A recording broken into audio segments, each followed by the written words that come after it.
everyone. I am Vigneswari. I am working as the assistant professor in Tech Multitech Engineering College. Today's topic is information storage.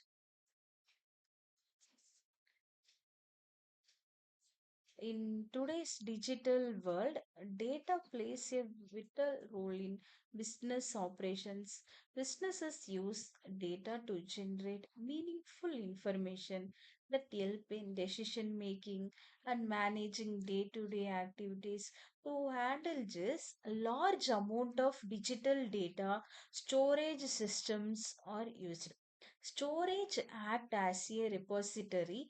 It allows data to be safely stored and retrieved whenever required.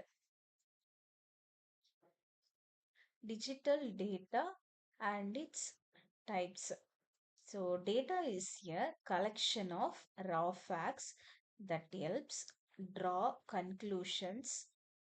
Items like handwritten letters, books, photographs, videos, and bank passbooks are all forms of data. When data is created and stored using a computer, it is saved as binary digits, that is zeros and ones. This is known as digital data, and it becomes meaningful to users only after being processed by a computer. Example, customer data includes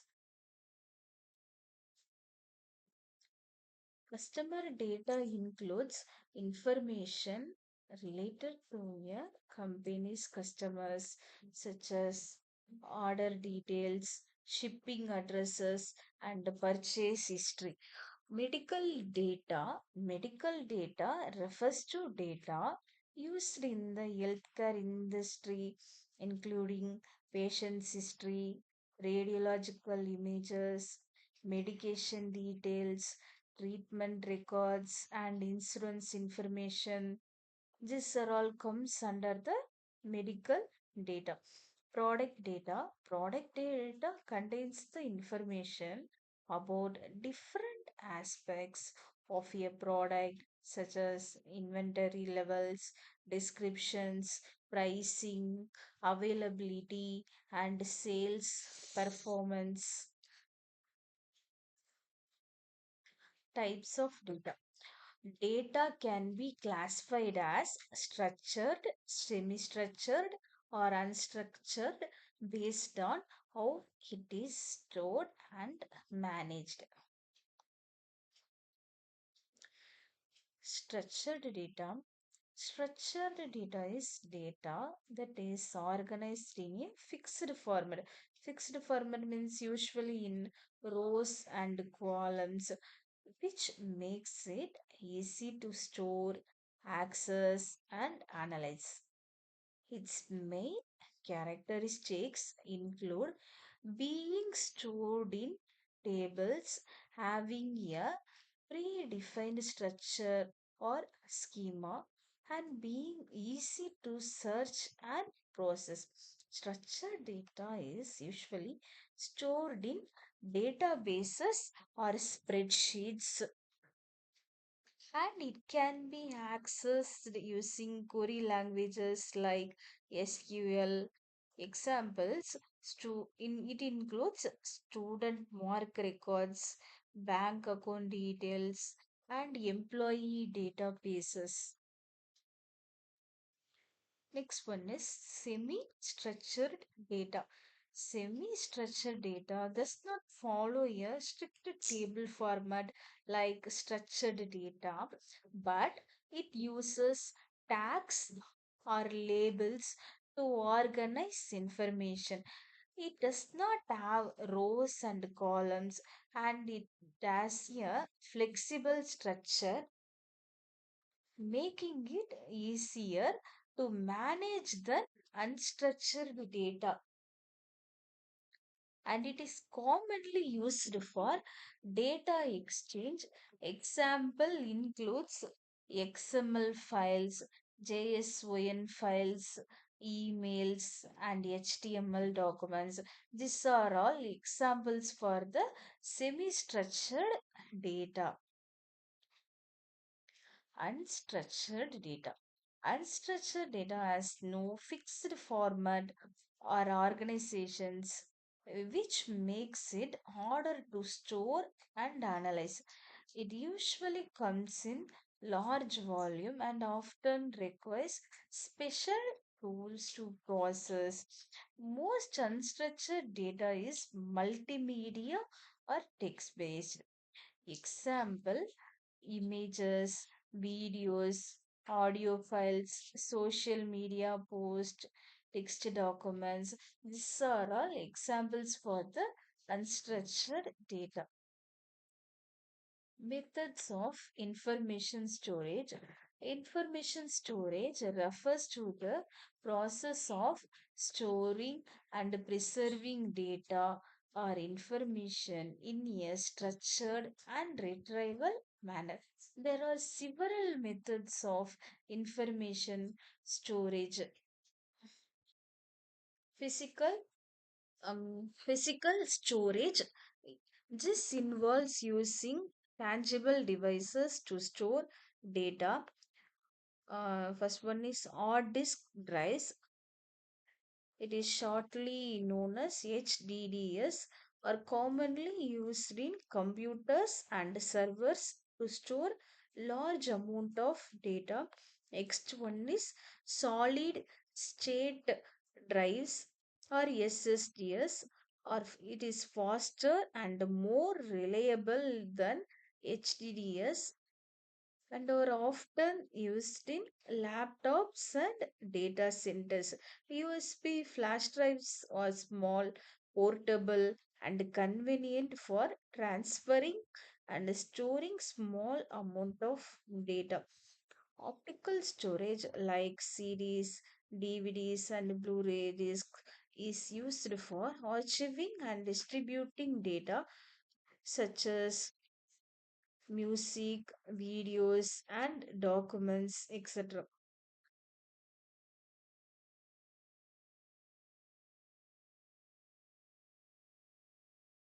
Cloud storage. Cloud storage allows us to store and access data over the internet using services provided by third parties. Popular providers include Google Drive, Dropbox, Microsoft OneDrive, and Amazon S3. The main benefits of cloud storage are that it can easily scale to store more data. It can be accessed from anywhere with an internet connection, and it often provides automated backups for safety.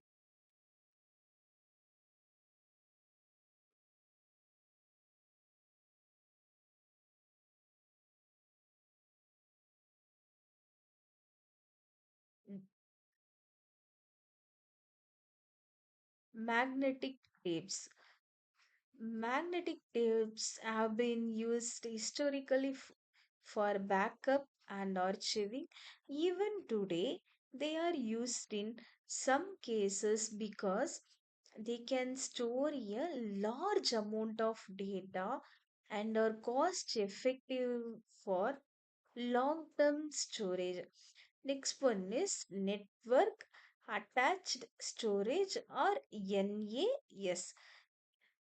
NAS is a storage solution that connects to a network, allowing multiple users and devices to access the data easily. Database system. Structured data is often stored in database systems. This include relational databases like SQL, NoSQL database, and graph database. Next one is data centers. Data centers are large facilities housing servers and storage infrastructures for organization, cloud services, and internet providers. X1 is virtualization and virtual machines. Eh, It allows data to be stored within virtual environment, which provide more flexibility and better use of resources.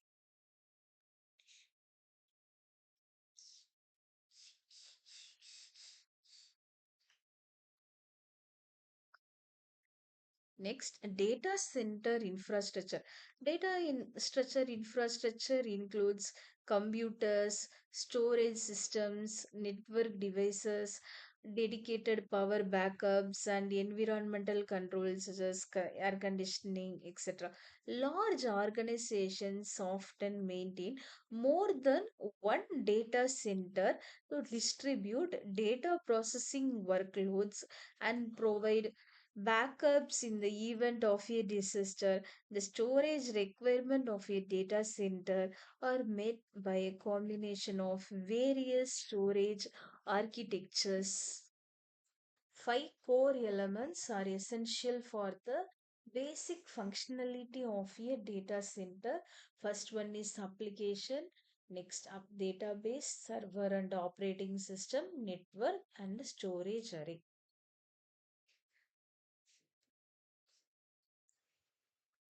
Application. An application is a computer program that provides the logic to perform specific tasks or computing operations. For example, a banking application allows user to check their balance, transfer money, and view transactions. Applications often work on a top of a database, which means they request data from the database and then process it. To do this, application rely on the services of the operating system to read from or write to storage devices. Database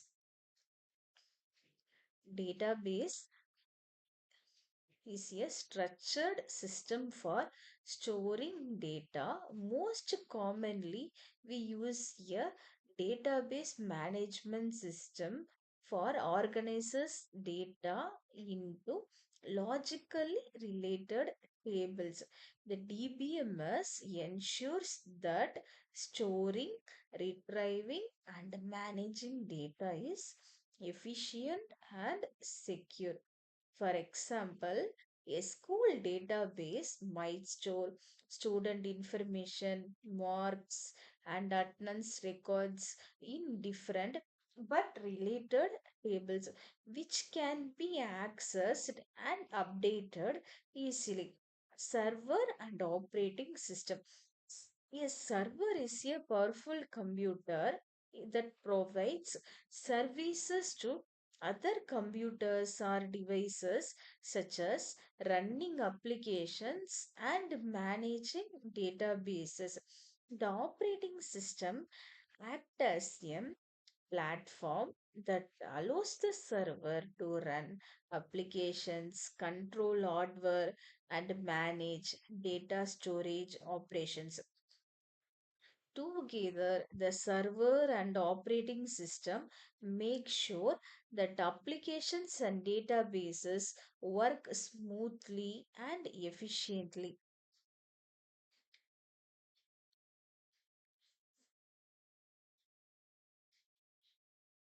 Network. A network is a pathway that allows communications between clients and servers or between servers and storage devices. It ensures that data can move quickly and securely where it is needed. Storage array. A storage array is a device that stores data permanently so it can be used later.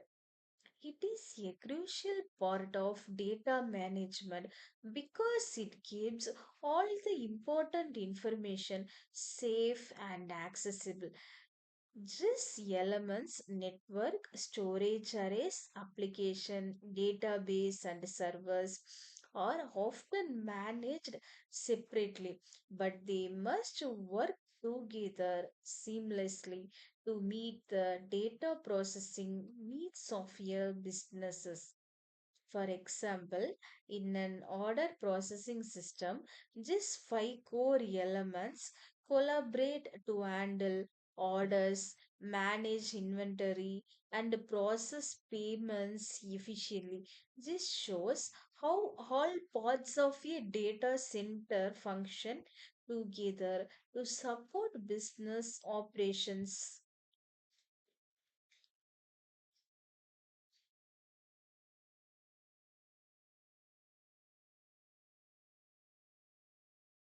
Next, key characteristics of a data center manageability. This is the first and most important feature. A data center should provide easy and integrated management of all its components like server, storage, and networks. This is usually achieved through automation, which reduces the need for humans to intervene in routine tasks, making management faster and more efficient. Next characteristics is availability. A data center must ensure that information is available whenever it is needed. This means there should be no downtime. If data or applications are unavailable, it can cost businesses a lot of money per hour. High availability ensures that employees, customers, and systems can always access the information they need without interruption.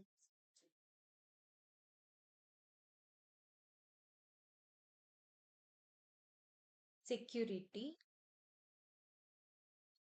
All the policies, procedures, and core elements integration gather together to prevent unauthorized access to the information. Scalability. Next characteristics is scalability.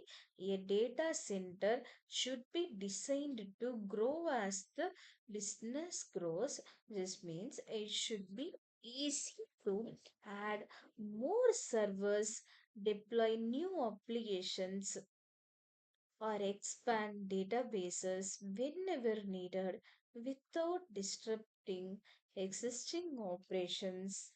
Performance. Performance management ensures that all components of the data center, such as servers, storage, and networks, work efficiently to meet the required service levels. Before managing performance, service level must be clearly defined.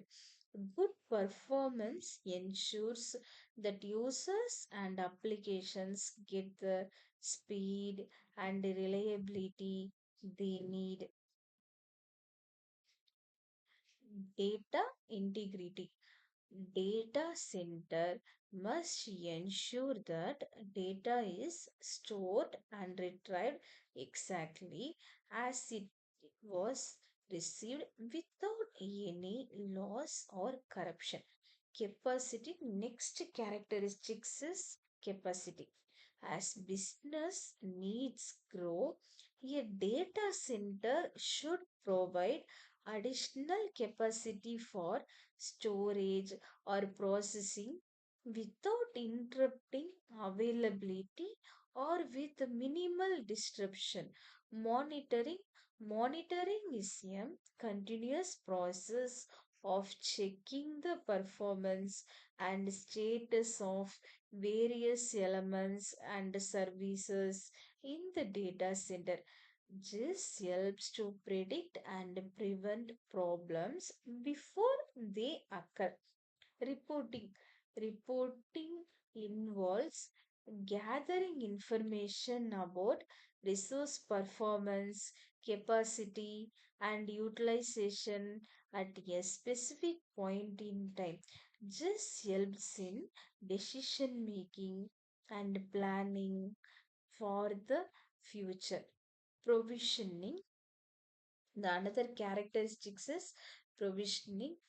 It is a process of providing the hardware, software, and other resources required to run a data center efficiently. It ensures that everything needed to operate smoothly is available when required. Evolution of computing platforms.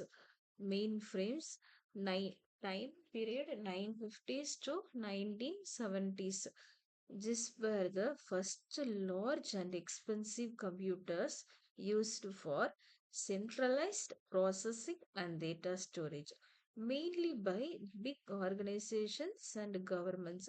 Mini computers 1960s to 1980s, smaller and more affordable than mainframes, making computing more accessible to mid-sized businesses and universities, paved the way for distributing computing. Personal computers. Time period for the personal computer is 1980s to 1990s. Personal computers brought computing power to individuals and small businesses, marking a shift to decentralized computing. Client server computing 1980s to 2000s, tasks were shared between client machines and servers, allowing efficient processing and resource sharing, where tasks were divided between client machines and dedicated servers. Time period for the client server computing is 1980s to 2000s. Next, internet and web technologies. Uh, the time period is 1990s to present. The rise of the internet and web technologies connected computers globally, enabling the sharing of information, communication, e-commerce, etc.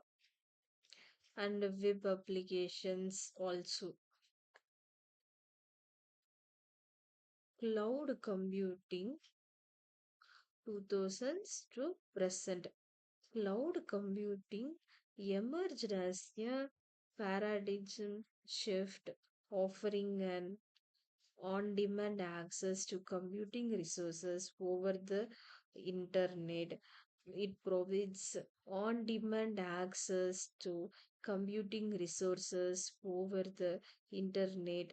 It offering scalable, flexible, and cost effective solutions like IaaS. IaaS full form is infrastructure as a service.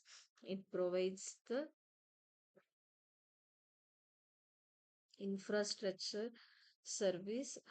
Next, PaaS full form is platform as a service, and SaaS is full form is software as a service. Time period for the cloud computing is 2000 and present. Mobile and edge computing. The time period for the mobile and edge computing is 2010s and present.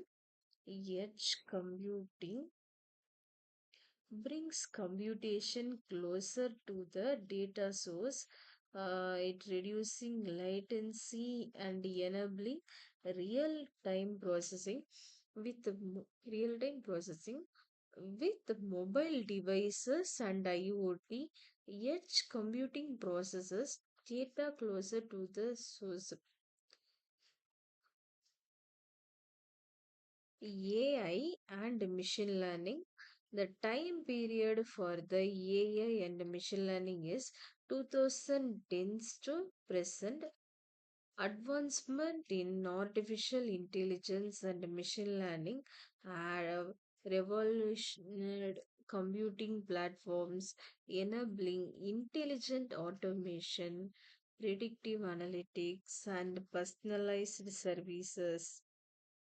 So, AI and ML allow intelligent automation, predictive analytics, and personalized services. Next thing is quantum computing. Quantum computing is the ongoing process. Quantum computing is a promising technology that has the potential to solve complex problems. It is exponentially faster than the classical computers with applications in cryptography, optimization, and scientific research.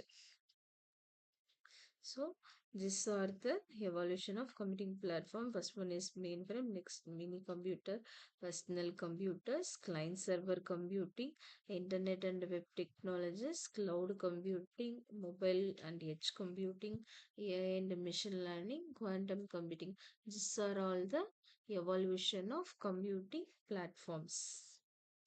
Thank you.